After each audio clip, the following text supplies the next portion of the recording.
It is the 37th day of our expedition. We have traveled 46 hours without stop. We fed our spare mitts and footwear to the dogs, but this was not sufficient. We thus killed 6 dogs to feed to the others and to ourselves.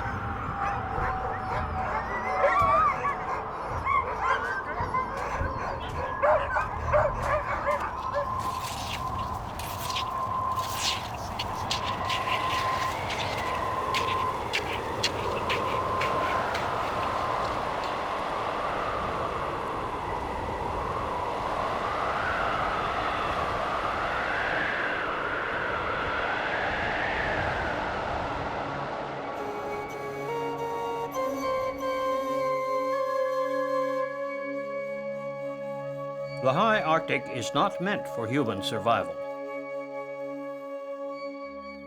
Canada's extreme north was given to it by Britain, then promptly forgotten by the Canadian government. But foreign explorers were attracted to the ice and the cold and began making plans for the high Arctic. It was almost too late when Ottawa woke up to the danger of losing the far north. But who could go up there on Canada's behalf?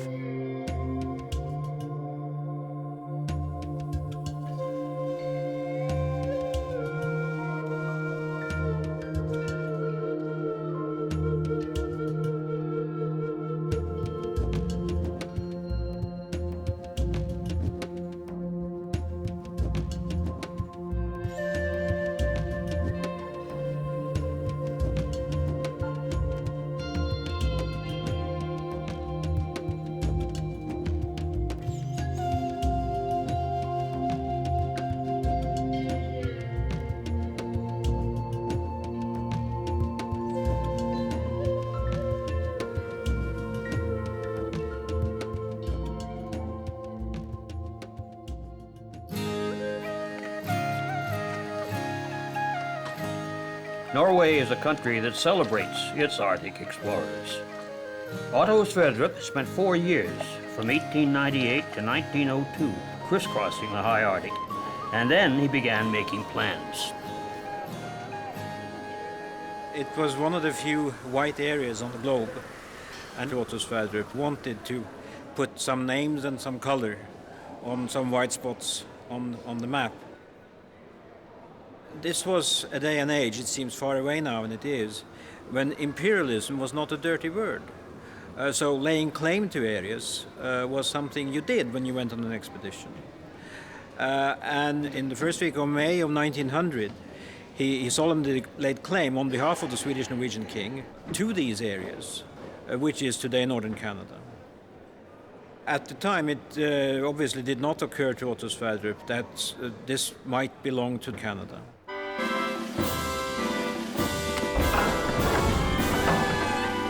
The flag of Norway?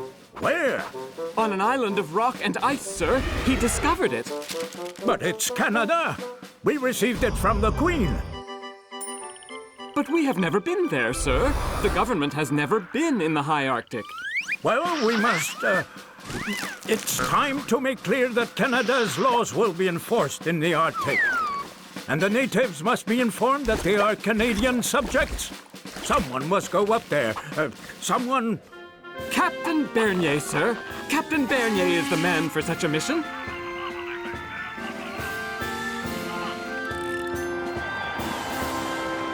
Captain Joseph Bernier spent many seasons sailing through Arctic waters. Wherever Sverdrup, the Norwegian, had left a mark, Captain Bernier and his crew replaced it with a marker saying, "This is Canada." But Europeans and Americans still regarded the high Arctic as no man's land. Stronger measures were needed. In the summer of 1917, Captain Bernier's ship called at northern Greenland, where Canada and Greenland nearly touch. And there he was shocked to discover 150 muskox skins that had been taken on Ellesmere Island, Canadian soil. He cabled Ottawa. The Greenland Eskimo? They are hunting our muskoxen? So it appears, sir. I believe they have been hunting on Ellesmere for thousands of years. They call it the land of the muskox. Never mind. Ellesmere is Canada, and the world must know it. We'll pass a law. Protect the muskox in order to protect Canada. And this time we shall deploy men, the mounted police.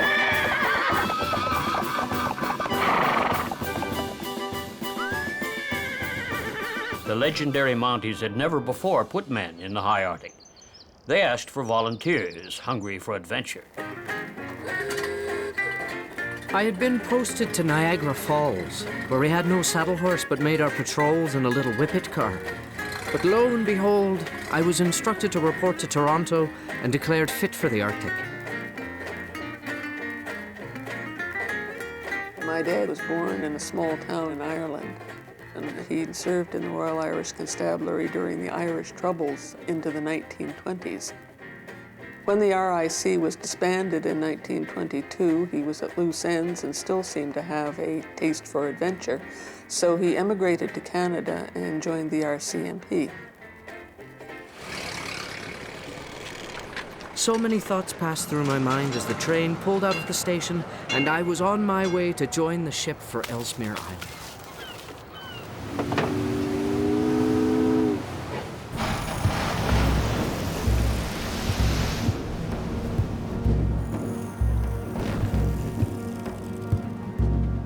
2 weeks out, we had our first meeting with the pack, that great mass of ice that forms the greatest danger to Arctic navigators. To us greenhorns, the situation looked frightening. This bay is the graveyard of many a fine ship. But Captain Bernier climbed into the crow's nest and ordered full steam from the boilers.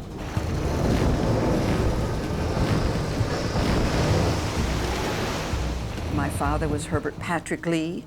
He was an illegitimate child, and so he was a loner.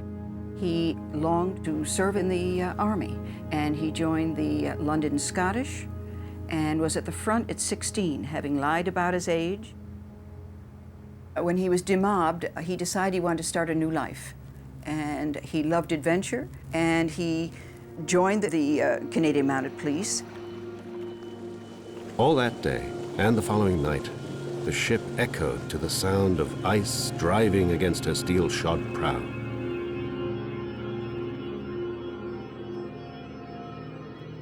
Our first stop was a small Eskimo settlement in Greenland.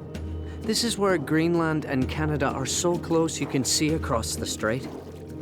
The North Greenland Eskimo are the only ones who live in that region, and we needed their help to survive. One particular hunter was named Nukapingquak, and he knew the country and the ice caps better than any other native.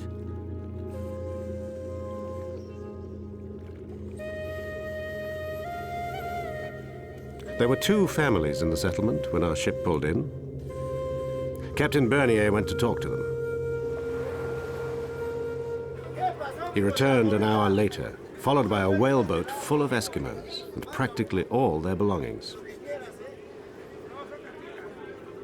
One family refused to leave without the other, and so both were hired at the regulation rate of 40 cents per day, payable in trade goods. The men brought their hunting gear, kayaks, dogs, sealskin tents, piles of muskox bedding, and huge pieces of dried walrus meat and ducks. Every inch of deck was covered with people and animals and piled high with gear.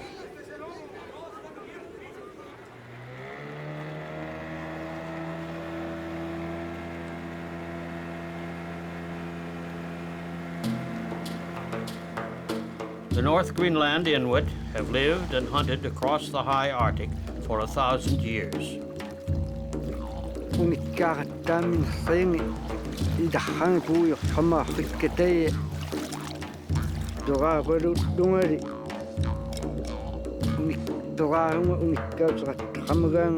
atam hakimu. Umihang hakimu unikahama. Umiha nipag tomarihok tutlutik. Kya kikiak par huare hokdun. Umihang marihok tutlutik. Hakimu tema unikahama.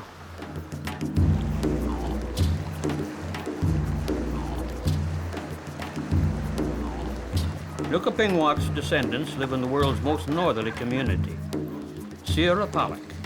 Population, 71 humans and 600 dogs.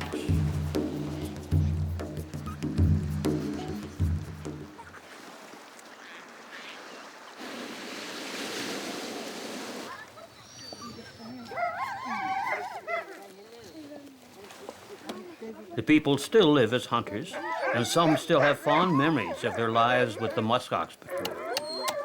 Tawanik tayoonam idakotarik tutema inukhaw katingat luta. Purakattaw tsakta otuuatsinnik.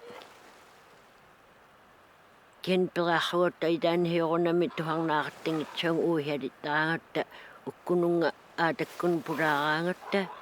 At idanik atak uatsin purakangami utlutame temedi ota outdangikangami. Tamahaut atautimuteme inukati kaunuan na sahom. Nunahat nuan na sahom. Ipangit sahom. Uncle Harry had an extraordinary amount of respect for his Eskimo companions, the Inuit, and he enjoyed learning from these people. Dear Brother Bill, I suppose you think I'm quite a drifter. Before the Arctic, my posting was in Jasper, where American millionaires come to rest or climb the Rocky Mountains with Swiss guides. I suppose one should be satisfied with a post like that, but I don't like arresting or prosecuting people or posing to be photographed by flocks of tourists. I never did feel comfortable in clean boots and buttons. Uncle Harry came to Canada, I think must have been about 1912. There was all kinds of adventurous things that had been going on to Canada. The gold rush was just over, and he was a young constable there.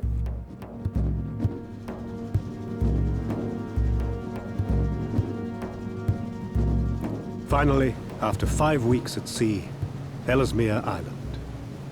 A gigantic glacier hung over a set of cliffs which plunged into the ocean.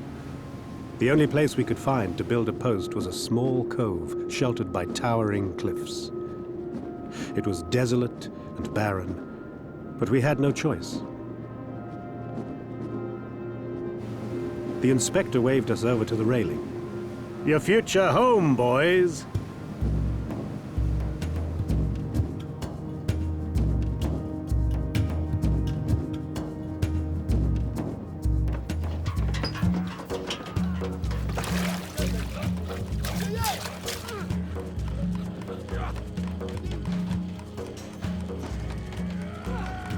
For 6 days and nights, a party headed by the ship's carpenter worked around the clock to erect the main building.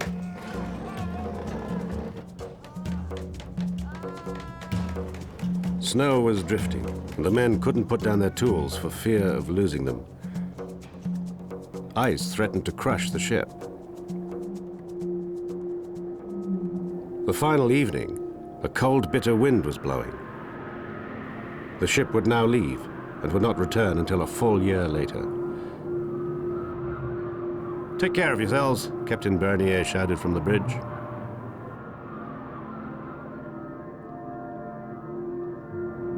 And then we were alone. A few policemen and 2 Eskimo families, the sole inhabitants of 1 million square miles of Arctic wilderness.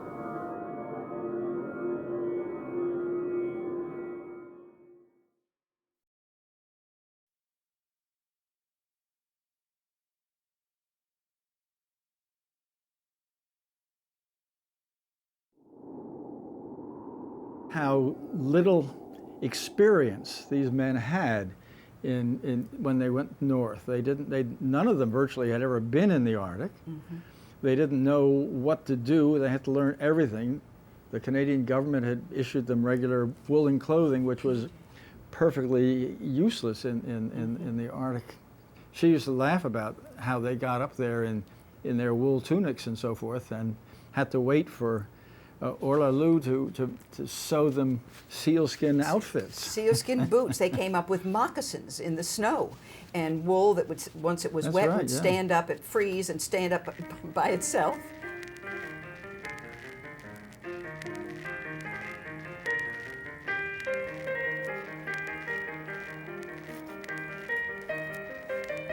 Dear Brother Bill, it's October. You will receive this letter in September next year, after the annual ship has brought me back to the south. As I've written to Mother, when I was stationed in Jasper, I was often seen in the company of a fine young woman, a reverend's daughter and schoolteacher. Her name is Hilda Austin. Don't be surprised if you see some further developments in that department. I think it must have been love at first sight. That's what I remember Hilda saying. Hilda was a little bit in awe of this person because now he's a man of the world. He's also approximately 10 years older. But she is devoted to him, he to her. So the idea was that yes, Harry would go and they would be married on the next year when he returned.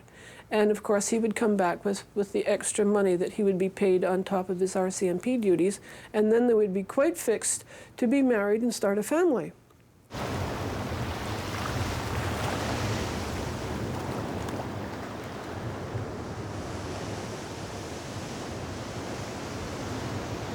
Winter is approaching.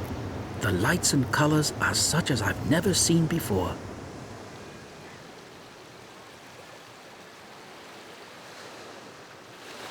The landscape outside our little cabin changes constantly.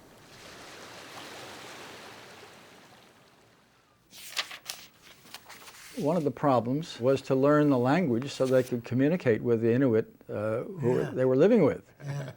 We are fortunate to have a notebook that Pat Lee kept during his first year there, probably 400 or 500 words. And in the second half of this volume, he transposes all these words alphabetically, so he has a quick means of reaching the word he wants. The word for arm, tadli.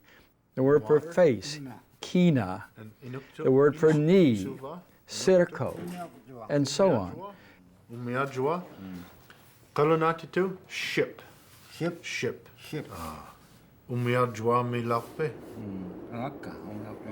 Those first months were extremely busy. Our assignment was to carry out patrols and mark our presence across Canada's high Arctic. But before we could do so, we had a lot to learn. We were also supposed to protect the muskoxen from the Greenland hunters, but, well, those hunters were now working for us. By the middle of October, the bay was freezing fast. The natives were becoming impatient to set their sleds in motion and see the new country from the dog and sled angle. We whites were just as eager to see what dog driving would be like. We had spent many hours practicing to use the long driving whip, with very poor results and often with deep wounds.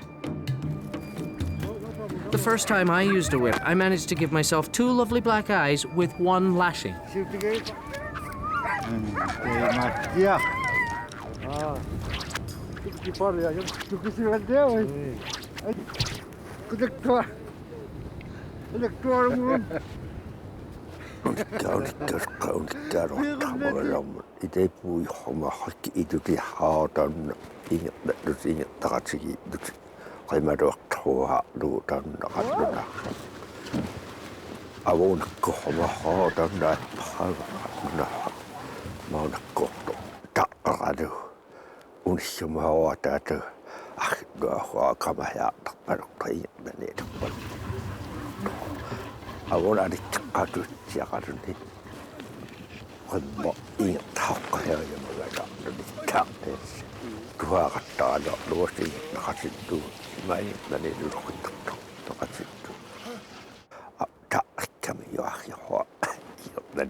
Newcap and Uncle Harry were out someplace, maybe part of a patrol, maybe they had gone hunting. And there's just the two of them, I believe. And a snow bridge lets loose.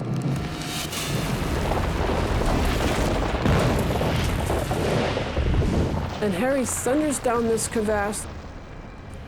So about 15 feet below, beyond hand's reach, he is jammed in this hourglass shape, knocks the breath out of him, and he's unconscious. Harry! Harry!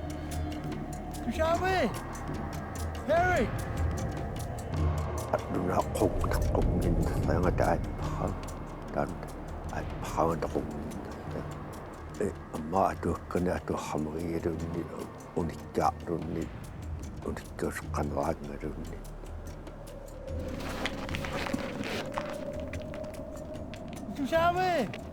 Harry!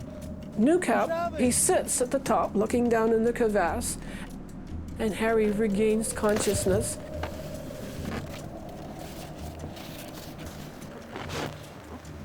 Harry can now raise his hands. And he always said if it was anybody else than Newcap, they would have looked down and said, oh, he's dead.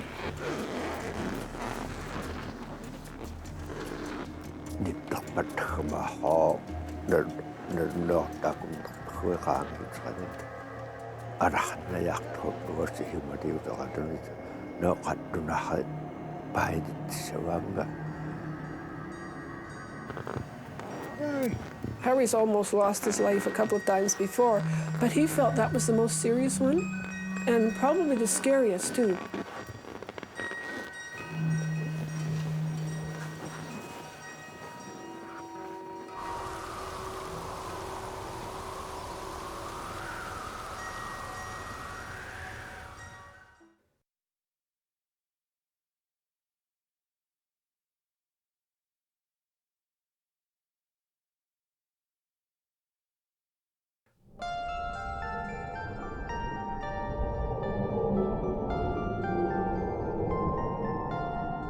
The Arctic winter evokes the sense of a vast universe. The Mounties settle into the darkness, thinking they will return home in 6 months. But in Norway, the explorer Otto Sverdrup renews his claim to the high Arctic. Sverdrup was always unlucky when it came to money and when it came to timing. So he was almost always out of money. And the claim to what is now northern Canada was only renewed in the 1920s when he was an old man, and he found out that the Norwegian government had done nothing, and he became very angry. So he said, if you don't do anything, I'll sell the diaries and the claim to the Canadian government. Well then, so we pay off the Norwegian. But now what? Someone else also wants this blasted wilderness? Americans, sir. Explorers. Macmillan and Byrd. They have aeroplanes, and the American press says the land is up for grabs. Let's see. The North Pole is already American by virtue of Robert Peary planting the national colors. So why shouldn't any new land be claimed by Americans? We will show them national colors. Alert our men! Alert our men! Alert our men! Alert our men! Suddenly, the Mounties are needed more than ever. But their only communication with Ottawa is by listening to regular radio, American stations only. I now present Major Edward Bow. Good evening, friends. And we extend a hand clasp of friendship across the border to one of Canada's great and prosperous cities. We're happy to salute Montreal. The Montreal telephone number is Bel Air 3737. Please jot it down. It's a one-way link from south to north. and the men of the Muskox Patrol are told to remain in the Arctic for 1 more year. Oh, Hilda, oh dear. Months and months of hearing nothing from each other. It's a long time to hope that a young and desirable girl will still be free to say yes to a man with such a strange urging for the Arctic. I pray you are still there, feeling as I do about our future together.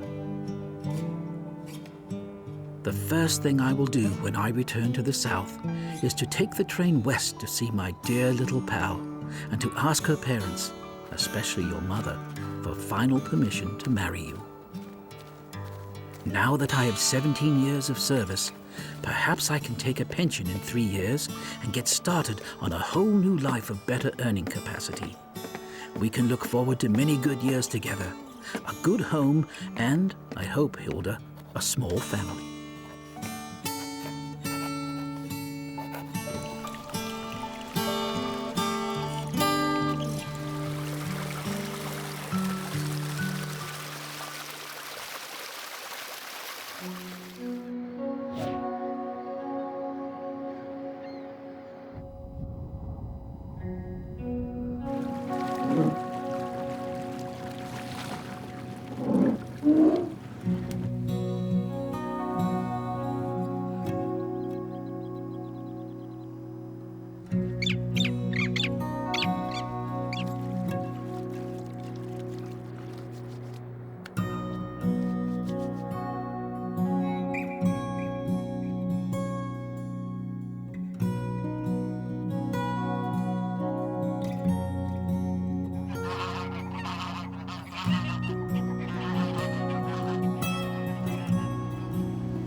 One night of our second winter, the post nearly came to an end.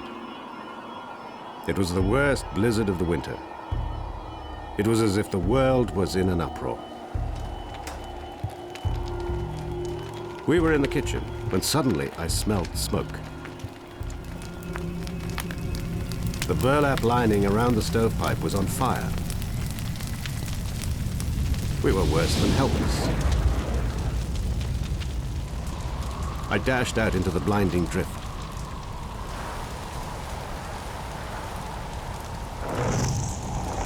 I climbed onto the roof to shovel snow onto the flames that were now bursting through. But snow filled my eyes and the lashes froze. Our building was doomed.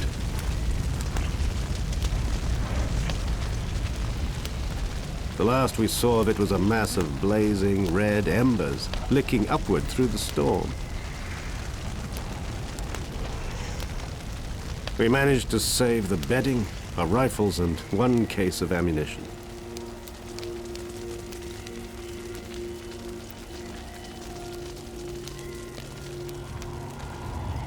The Eskimos were all badly frostbitten, helping to get us and our gear into the tiny blubber shed.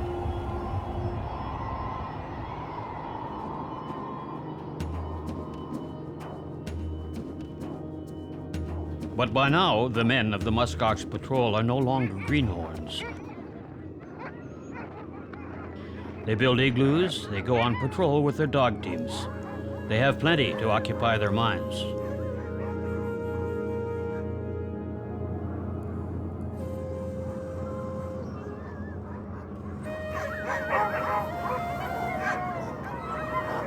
Even with Eskimos like Itukasuk and Nukapingquak, it's hard to believe that we haven't lost any men. I've been there for many a close brush with death, especially out on the sea ice in the icy fog.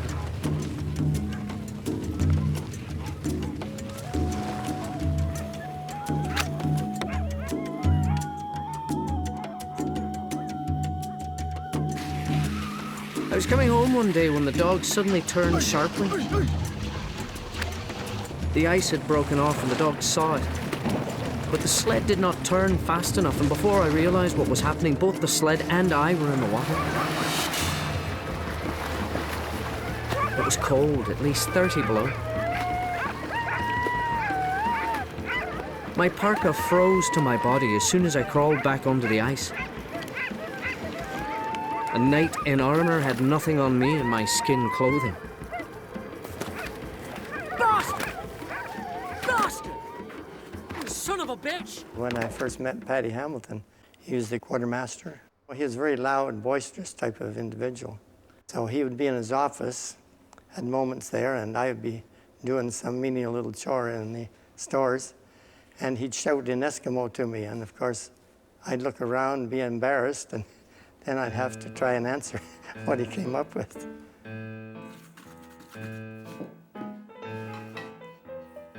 And the one thing that I remember my Uncle Harry telling me about was Paddy Hamilton's cooking. And it's not that he was a bad cook at all, but he was so messy because you've got this small confined space and you've got a few things on shelves. And Paddy would take everything down and everything would be all spread out and he'd be making bannock or whatever it was, and there'd be flour everywhere and salt spilled and all this sort of thing. And there's this mess still in the kitchen. And it drove Harry crazy. And Hilda cooked the same way, because he walked in one time when she was making a cake and all the spices were out in the cupboard and there was flour every place, and she was taking the cake out of the oven, and he said, you know, you cook just like Paddy Hamilton. Look at this mess.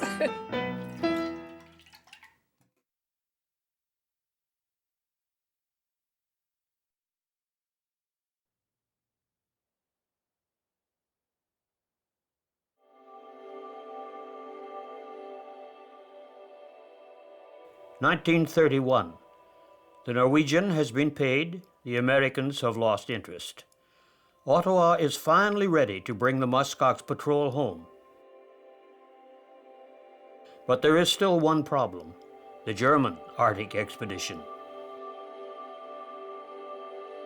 In the spring of 1930, at the RCMP post at Batch Peninsula, an expedition turns up out of the blue, a German geologist called Kruger, and where he was heading for was right across Ellesmere Island and out to the outer coast of Axel Heiberg Island.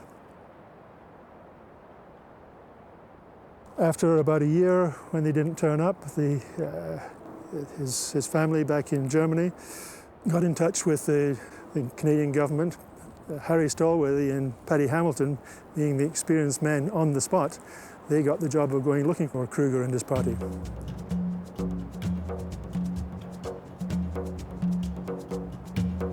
The German request was a recognition that the high Arctic belonged to Canada. Whatever the chances of success, the RCMP search patrol became an important official gesture. To me, it seemed like an impossible feat. You know, it's finding a needle in a haystack situation. Hilda, oh dearie. I wish this Kruger business had never happened, or we would have been together by now. I'm nearly 40, and I warn you that you're going to see some gray hairs. But don't let that fool you. There's a very young set of ideas inside this gray thatch. One day we shall be together. Won't it be wonderful, you dear sweet lover? You know I'm in a flat spin, and you're the only one who can bring me out of it. Good night, my darling. Harry.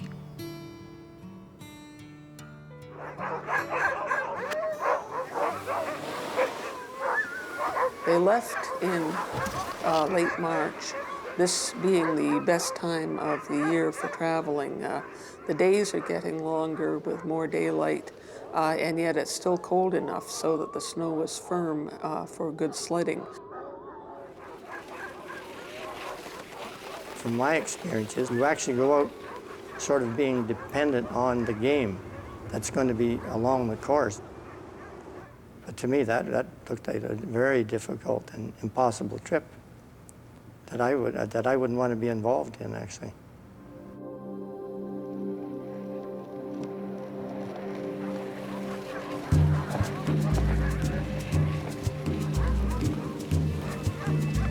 March the 28th.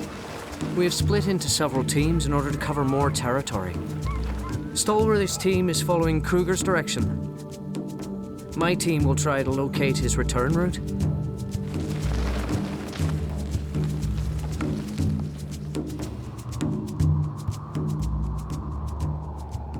Our progress is extremely slow, with one blizzard after another.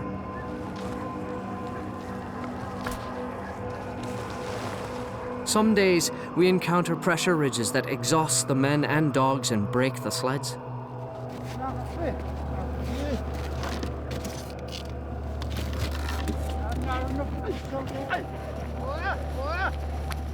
The real limitation in a trip like this is the dog feed. The Inuit usually carry about 3 days' supply of dog feed on the Comitic and hunt along the way to provide additional food for the dogs. This means walrus meat, seal meat, polar bear meat. Where my father and Stallworthy were going, there were no walrus to be had, and hence no polar bear. And the dogs would very quickly be in a starving condition.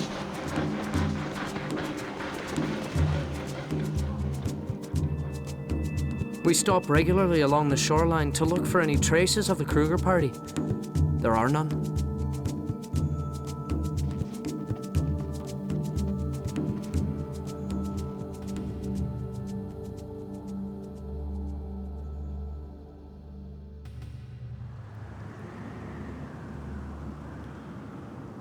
Day 15. We found a cairn, but there was no message from Kruger. 4 of our dogs died from starvation 2 days ago. They were eaten by their mates.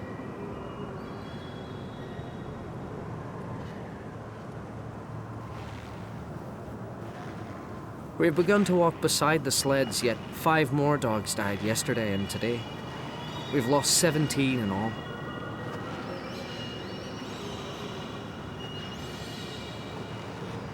But we don't talk about it. All of us nibble on the dog flesh we carry on our sleds, simply to avoid collapse.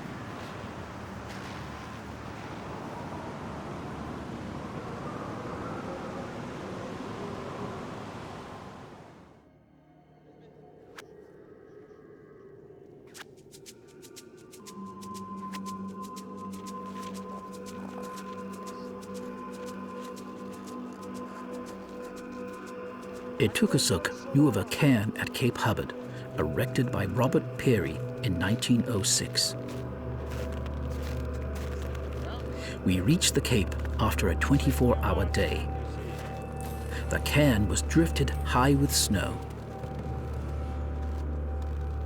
Here I finally found the first trace of Kruger's expedition. A record they had left on April 24th, 1930 was in German, and I did not fully understand it. However, it was evident they intended to head for Meean Island, 3 days sledding across the frozen polar sea.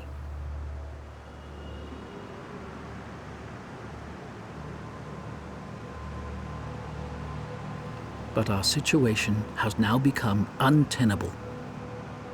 Of the dogs, we are only feeding the bitches, which the natives are anxious to save if they lose their teams through starvation. We have thus decided to cut short our search and instead head for our emergency food cache at Cape Southwest. That's a major crisis, and I'm surprised they got to that point. Who's to say at some point they don't get one of the big blizzards, you know? And 1 or 2 days being holed up in an igloo could have been the end of them right there. It is our worst crisis so far. I have to stop and sit down at short intervals.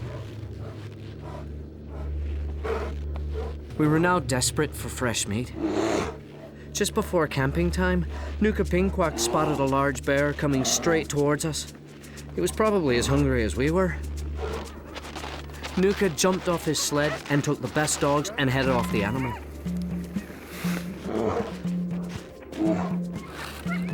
He fired once and we could see the bear drop. The 3 of us approached the bear. We were perhaps 10 yards away when he sprang up and charged Nuka, knocking him down with a slashing blow that tore right through Nuka's parka. I think Kukutsiak and I must have fired at the same time. Anyway, we killed him just as he came around to charge again.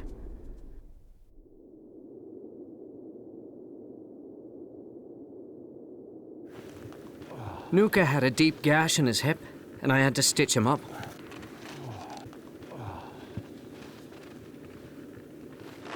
But soon he was back on his feet, saying the important thing was that we now had dog feed.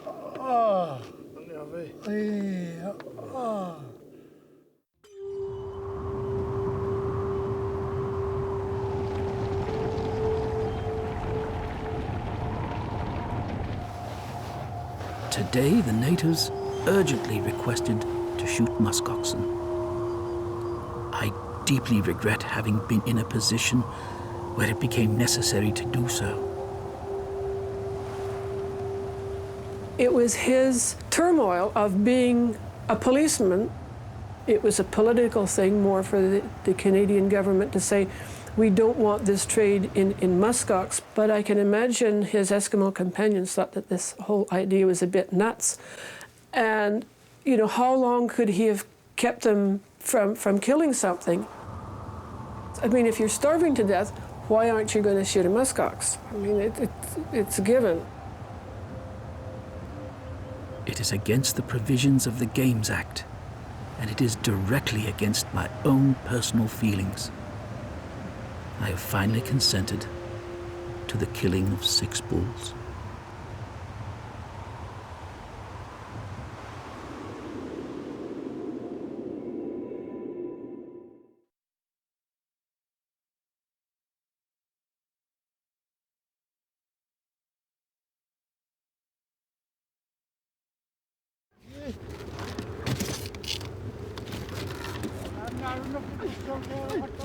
After nearly 2 months of searching, the patrol still had no explanation for the disappearance of the Kruger expedition. The most likely explanation seemed to be that the Kruger expedition had starved to death. The members returned to the detachment, looking forward now to finally going home.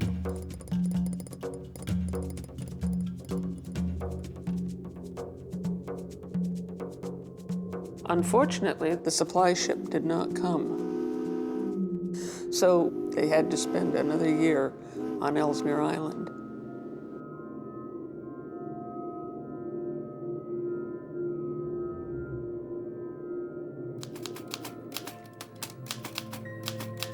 We counted the months, weeks, and days.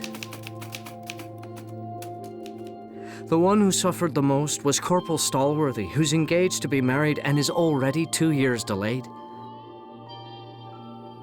We could only think of one thing. Would the ship make it through the pack ice? This was the only subject we wanted to discuss. Had it been 2 years since we had seen other white people? We knew each other's life stories and tall tales by heart. It was best to remain silent.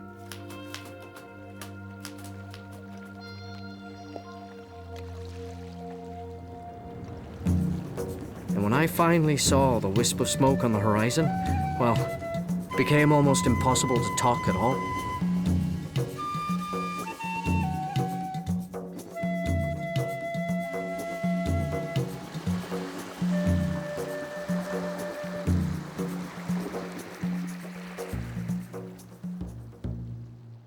In the south, Hilda had indeed waited for Harry, and they were married as soon as she could get herself to Ottawa.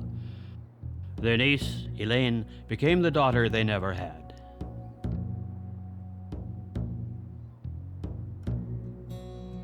Pat Lee was married in New York and left the force.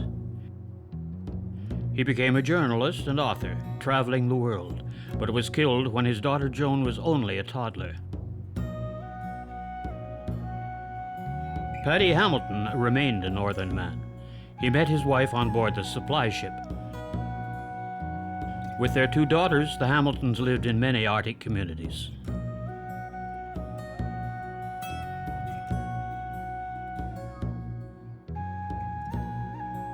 Nukapingwak and his large family kept traveling and hunting on Ellesmere Island until the next generation of police, knowing nothing of the history, told him that as a foreigner, he was not welcome in Canada. It broke his heart.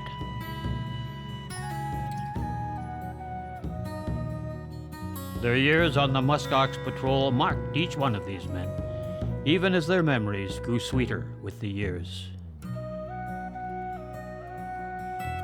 Now, as far as I'm concerned, that year that I was supposedly marooned, it was my best year. And I'll tell you why. I had raised my own dogs. I'd become more proficient and knew more about the language variation with the North Greenland people we traveled with. And I had also done a lot of practicing building snow houses. I had become a real northern man.